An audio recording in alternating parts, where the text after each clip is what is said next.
हमें मुसलमान से कोई दिक्कत नहीं है, लेकिन जो बाबर, औरंगजेब, जो इनको फॉलो करते हैं, जो इनके पद चिन्हों पर चलते हैं, हमें उनसे नफरत है। जो देश तोड़ने की बात करते हैं। मैं भी संविधान जब ही मानूंगा जब इस देश के अंदर वक्फ बोर्ड, पर्सनल लॉ बोर्ड और सरिया कानून खत्म होगा। कानून हिंदुओं को नहीं बचा सकता, ना इस हिंदुस्तान को बचा सकता। भाईचारा एक साइड से नहीं निपटा, भाईचारा तो दोनों साइड से होना चाहिए। देखिए, कुंभ हमारी आस्था और हमारी सबसे बड़ी पंचायत है सनातन धर्म की, और इतनी बड़ी पंचायत में विधर्मियों का प्रवेश क्यों? ये कौन सा अधिकार है? ये पांचों उंगलियों की सोच और मानसिकता एक जैसी है। मुसलमान चाहे कोई भी हो, सबकी मानसिकता एक जैसी है। कुंभ में अगर मुसलमानों को दुकान नहीं लगाने दी गई तो किसी भी मस्जिद पे, किसी भी मजार के आगे हिंदुओं की दुकान और हिंदुओं को नहीं आने देंगे। जामा मस्जिद में लगवाओ, निजामुद्दीन दरगाह में लगवाओ, और फिर बड़ी बड़ी जितनी मस्जिद है उनके मेन फ्रंट पे ना हिंदुओं की दुकान लगवाओ। हिंदू कुछ भी बेचे वहां पर, फिर रोक टोक नहीं होगी। भाई साहब, भाई ओवैसी खड़े होकर के बोलता भारत माता की जय नहीं बोलूंगा, जय फिलिस्तीन बोलूंगा। अगली बार जय पाकिस्तान ही बोल देगा। कहाँ गया भाईचारा? क्या नाम है आपका? श्रीकांत नाम है जी अपना। कहाँ से आए आप? हम मेवात हरियाणा से हैं जी। मेवात से आए हैं? जी बिल्कुल। मेवात की चर्चा पूरे देश में होती रहती है। आज धर्म संसद हो रही है, सनातन बोर्ड को लेकर यहाँ पर बातचीत हो रही है। क्या कहेंगे कि क्यों जरूरत पड़ी, क्यों चाहिए सनातन बोर्ड? ऐसी बातें हो रही है। आज समय की मांग है सनातन बोर्ड बनाने के लिए।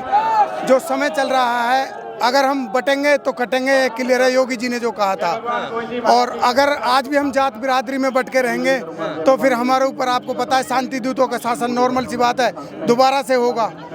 हमें मुसलमान से कोई दिक्कत नहीं है, लेकिन जो बाबर, औरंगजेब, जो इनको फॉलो करते हैं, जो इनके पद चिन्हों पर चलते हैं, हमें उनसे नफरत है। जो देश तोड़ने की बात करते हैं, हमें उनसे नफरत है। कह रहे हैं कि मुसलमानों से ही तो नफरत है। अब कुंभ की बात शुरू हो चुकी है कि कुंभ में दुकानें नहीं लगाने देंगे। पूरे देश में जहां उथल पुथल का मामला आता है, वहां मुसलमान सबसे आगे पाता है। कहीं भी देख लो, जहां दंगे होते हैं, ये सबसे आगे पाते हैं। हम अपने हर कार्यक्रम को शांति प्रिय ढंग से करना चाहते हैं, लेकिन कोई ना कोई ये आपत्तिजनक भाषण, बयानबाजी करके या कुछ भी करके हमारे प्रोग्राम को बिगाड़ने का सिस्टम बनाते हैं। अच्छा, कुंभ में दुकानों को लेकर भी चर्चा हो रही है। आप बताइए, क्या कुंभ में मुस्लिम समाज दुकानें क्यों ना लगाए? वो तो कह रहे हैं अपना देश है, भाईचारे से सब रह रहे हैं, तो दुकान लगाने का तो हमारा हक है और हम पहले से लगाते आए। आज इस बार नया क्या हो रहा है? भाईचारे की बात करते हैं, गंगा तमन्ना तहजीब की बात करते हैं और अपने देश की बात करते हैं, फिर उसमें देश के गजवा हिंद की भी बात करते हैं। मौलाना तोकी रजा और क्या कहते हैं, सोब जमई, जो इसने अपना एक किराएदार छोड़ रखा है, वो पेड वर्कर जो दिल्ली में छोड़ रखा है ओवैसी ने, वो कहता है बस हमने 30% इसको हरा कर दिया भारत को, बस ये और करना है, 70% और हरा करना है, भगवा से हरा करने की बात करते हैं। तो कहाँ है भाईचारा? जब एक बहन के 35 टुकड़े होते हैं तो कहाँ गया गंगा जमुना की तेजी? कूनी कंधे से कंधा मिला करके बोला कि इसको फांसी पे चढ़ाओ। जब सुमित गुर्जर को इधर ही सामने ही, पत्रकार साहब एक बार उधर दिखाना, जरा पीछे पुल दिखाना, पुल के सामने सुमित गुर्जर का घर है। किराएदार मुसलमान ने जब 27 चाकू मारे उसी को, तो कहाँ गया भाईचारा? भाई साहब, भाई ओवैसी खड़े होकर के बोलता भारत माता की जय नहीं बोलूंगा, जय फिलिस्तीन बोलूंगा। अगली बार जय पाकिस्तान ही बोल देगा। कहाँ गया भाईचारा? मेवात के अंदर हिंदुओं को घेर घेर करके मारा जाता है, मांग का संदूर देख करके माता बहनों को मारा जाता है। कौन भारत के सारे मुसलमान इकट्ठे होकर के उन्होंने बोला कि मेवात के लोगों ने, जिन लोगों ने ऐसा करा है, इतना कुकर्म करें तो उसको फांसी चढ़ाओ। भाई साहब, कौन आ रहे निकल करके? कौन से भाईचारे की बात कर रहे हो? और बोल रहे कि कुंभ के अंदर अगर मुसलमानों को दुकान नहीं लगाने दी, अभी एक ने वो बयान दिया ना, क्या नाम है उसका, यूपी का सांसद है कोई, संभल से सांसद है। हाँ भाई रहमान जी, मैं आपको भाई सलूट करना चाहता हूँ दोनों हाथों से। आपकी जो बात है ना भाई, आपके मुंह में घी शक्कर। भाई एक वीडियो वायरल हो रही है उन्होंने कि अगर वहाँ पर कुंभ में अगर मुसलमानों को दुकान नहीं लगाने दी गई तो किसी भी मस्जिद पे, किसी भी मजार के आगे हिंदुओं की दुकान और हिंदुओं को नहीं आने देंगे। भाई साहब, बढ़िया से मेरे 2-3 जूते पुराने हो चुके हैं, वो भी अपने पास रखो और इन हिंदुओं को मार मार करके भगाओ कि घर के अंदर अपने पूर्वज नहीं पूजे जा रहे, घर के अंदर बुजुर्गों की माला लगी पड़ी है, फोटो, उनके आगे मत्था नहीं जोड़ रहे, घर के अंदर बड़े बूढ़े बैठे हुए उनके पैर नहीं छू रहे। भाई साहब, अपने भगवान आराध्यों को नहीं मान रहे, लेकिन मजारों पे पता नहीं किसकी हड्डी है उसमें। भाई साहब, उसके आगे मत्था टेक रहे हैं ये लोग, बहुत बढ़िया है। और दूसरी बात, अगर तुम चाहते हो कि भाई साहब अगर जैसे कुंभ के अंदर मुसलमानों की दुकान लगे तो मक्का के अंदर मुसलमानों की दुकान लगाओ। जामिया में, जामिया अब्दुल फजल के अंदर जितनी मस्जिदें बड़ी बड़ी 3 मस्जिदें उसमें लगवाओ, जामा मस्जिद में लगवाओ, निजामुद्दीन दरगाह में लगवाओ, और फिर बड़ी बड़ी जितनी मस्जिदें उनके मेन फ्रंट पे ना हिंदुओं की दुकान लगवाओ। हिंदू कुछ भी बेचे वहां पर, फिर रोक टोक नहीं होगी भाई साहब। भाई साहब भाईचारा दिख कहाँ रहा है? कोई भाईचारा नहीं है, हिंदू मुस्लिम का भाईचारा हो नहीं सकता। जब वक्फ बोर्ड की बात कर रहे हैं ना, वक्फ बोर्ड किस लिए? देश में पर्सनल लॉ बोर्ड किस लिए? सरिया कानून किस लिए भाई साहब? संविधान से पेट नहीं भर रहा। एक चीज होनी चाहिए, इस देश का संविधान या तो सब माने या तो फिर भैया सब कोई भी ना माने संविधान। दो बार डिसाइड कर लो। मैं भी संविधान जब ही मानूंगा जब इस देश के अंदर वक्फ बोर्ड, पर्सनल लॉ बोर्ड और सरिया कानून खत्म होगा।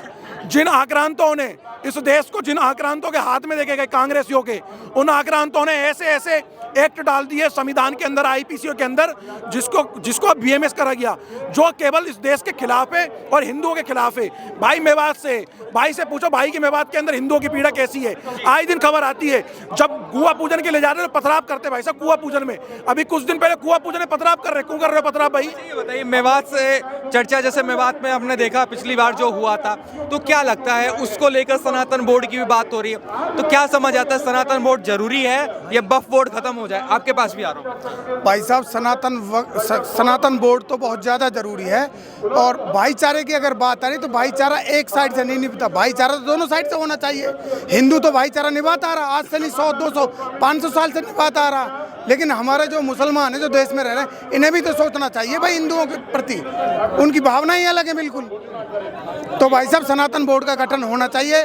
आप मुझे ये बताइए जी, हम सनातन बोर्ड की मांग भारत के अंदर कर रहे हैं और हमें मांग करनी चाहिए पाकिस्तान के अंदर, करनी चाहिए कि नहीं करनी चाहिए पाकिस्तान में? आप मुझे बताइए, जिसकी आस्था भगवान राम में है, भगवान कृष्ण में है, वही तो सनातन की मांग करेगा।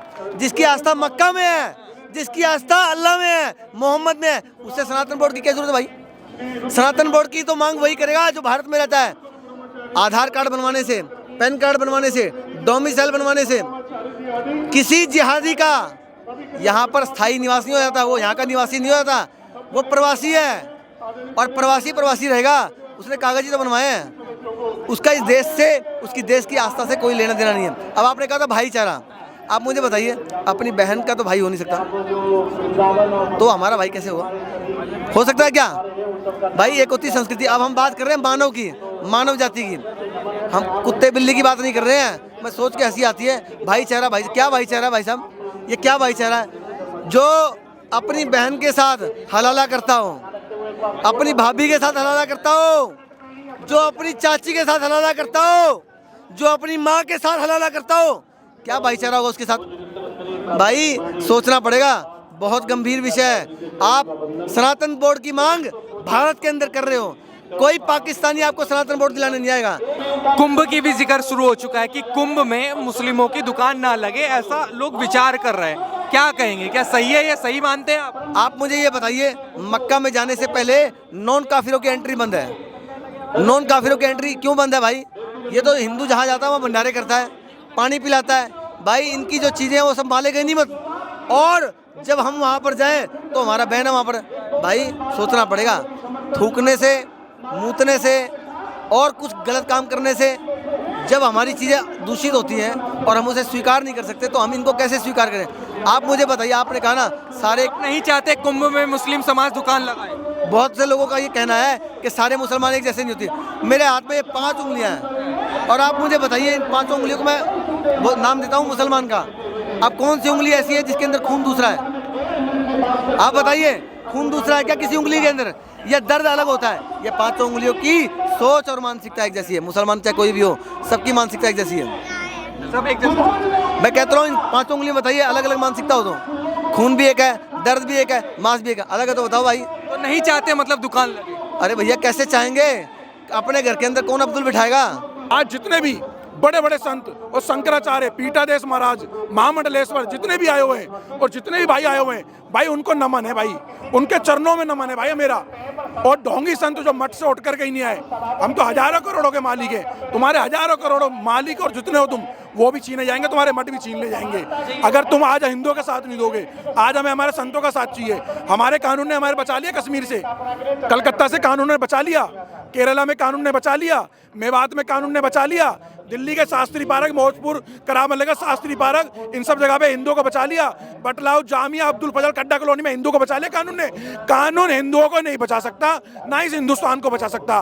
कानून केवल अपनी रोटी सेक रहा है, हिंदुओं पे लट बजा सकता है और हिंदुओं को जेल में डाल सकता है। अपनी मांग के लिए। इस देश में 110 करोड़ हिंदू हैं और जातिवाद पे बहुत बड़ी रोटी सेकी जा रही है, बहुत बड़ी, छोटी नहीं, बहुत बड़ी रोटी सेकी जा रही है। सब उस रोटी को तोड़ तोड़ के खा रहे हैं। ये पेट भरकर जो नेता हैं, इनके जो जातियों के ठेकेदार हैं, कितने ठेकेदार आगे और गुजरों के, कितने ठेकेदार आगे बनियों के, कितने ठेकेदार आगे दलितों के, कितने ठेकेदार आगे यहाँ पर तेलियों के, बताओ ना, कितने ठेकेदार आगे ठाकुरों के, कितने, कोई ठेकेदार नहीं आया भाई। और ना किसी ठेकेदार ने बोला कि भाई आज जाओ, आज देश में सनातन बोर्ड की बात हो रही है। सनातन बोर्ड केवल हमारे लिए ही है, क्या दलितों के लिए नहीं है, क्या बौद्धिस्टों के लिए नहीं है, क्या बनियों के लिए नहीं है, क्या गुजरों के लिए नहीं है, क्या पंडित बावन ठाकुरों के लिए नहीं है?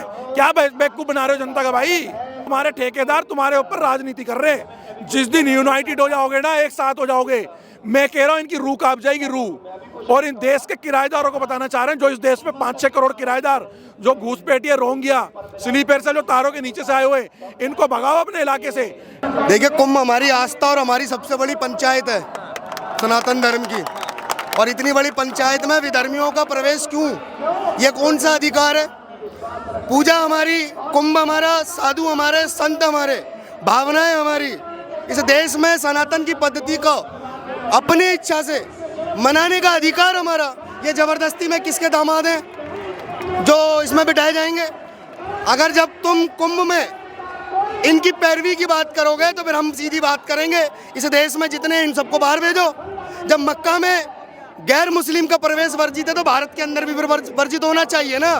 भारत में प्रवेश के लिए, इनके अधिकारों के लिए, इनके मानव अधिकारों के लिए भारत में कानून बनाए जा रहे हैं और भारत के हिंदुओं को मूर्ख बनाया जा रहा है। देश की जनता को मूर्ख बनाना बंद करें सरकारें। देश की जनता जाग गई है। 70 साल इस देश का जो वर्तमान विपक्ष है, उसने पक्ष में रह के क्या किया? देश के हिंदुओं के साथ छलकपटी विचारधारा को थोपने का काम किया, छलकपटी कानून बनाकर। आज वही कानून हमारे बच्चों के भविष्य को नष्ट होते हमारी आंखों के सामने, और हम उनको रोक नहीं पाते। इनके अधिकारों के लिए देश के नेता बोलते हैं। जब देश के अंदर हिंदुओं पर अत्याचार होता है, जब पश्चिम बंगाल में हिंदुओं पर अत्याचार होता है, बांग्लादेश में हिंदुओं पर अत्याचार होता है, देश के नेता संसद में नहीं बोलते। क्यों नहीं बोलते? ये 100 गज 50 गज के मकान जो तुमने रात दिन मेहनत करके बनाया है, जिहाद के लिए सरकारों को अपना टैक्स दिया है, ये मकान कभी बचाएगा नहीं। तुम्हारी कमाई से बना मकान तुम्हें बचा नहीं सकता। तुम्हारी कमाई से लिया टैक्स सरकार जब मदरसों में दे रही है तो काफिर पढ़ाने का, तो वही पैसा तुम्हारी मौत का कारण बन रहा है। देश के अंदर अगर तुमको अपने बच्चों को बचाना है तो कानूनों का विरोध करना सीखो, क्योंकि देश के अंदर 365 कानून हिंदू विरोधी है। और जो कानून हिंदू विरोधी है तो देश के अंदर संविधान कैसे सबके साथ समानता के अधिकार की बात करता है? देश के अंदर कहाँ समान है, कहाँ समानता का अधिकार है? ये देश हमारा है। तो अगर जब हमको बताया जा रहा है हिंदू मुस्लिम समान, संविधान में सबका समान अधिकार, तो फिर ये वक्फ बोर्ड किसके दहेज में दिया गया था? दो ना, फिर समान अधिकार है तो भारत के हिंदुओं को दो ना, दे दो वक्फ बोर्ड। और नहीं देना चाहते हो तो हटाओ फिर वक्फ बोर्ड, हटाओ वक्फ बोर्ड। देश के अंदर कानून है, कानून के नाम पर बनाए गए जितने कानून है तुम्हारे संसद भवन के अंदर, और कौन बना रहा है कानून? देश के नेता। वही नेता जो छलकपटी कानून थोपकर हिंदुओं के बच्चों को, हिंदुओं की जमीन को, हिंदुओं के अस्तित्व को खत्म करने के कानूनों को पास कर रहे हैं। कहाँ? देश के लोकतंत्र के मंदिर में, संसद में पास करेंगे, संसद में। और जब उसको लागू कराने के लिए supreme court, chief justice of India लागू कराने का आदेश देती है, अपने बनाए कानून और पालन कराने के लिए आदेश दिया चीफ जस्टिस ने, तो देश के वही सांसद कानून को पलट देते हैं। ये क्या मूर्ख बना रहे हो देश के अंदर? ये मूर्ख बनाना बंद करो। अपने कानून को बनाकर और जब पलटते हो तो तुम्हारे किसी भी कानून पे हमें भरोसा नहीं। देश हमारा था, कानून वही होगा जो हिंदू हित में होगा, जो देश हित में होगा, जो राष्ट्र हित में होगा।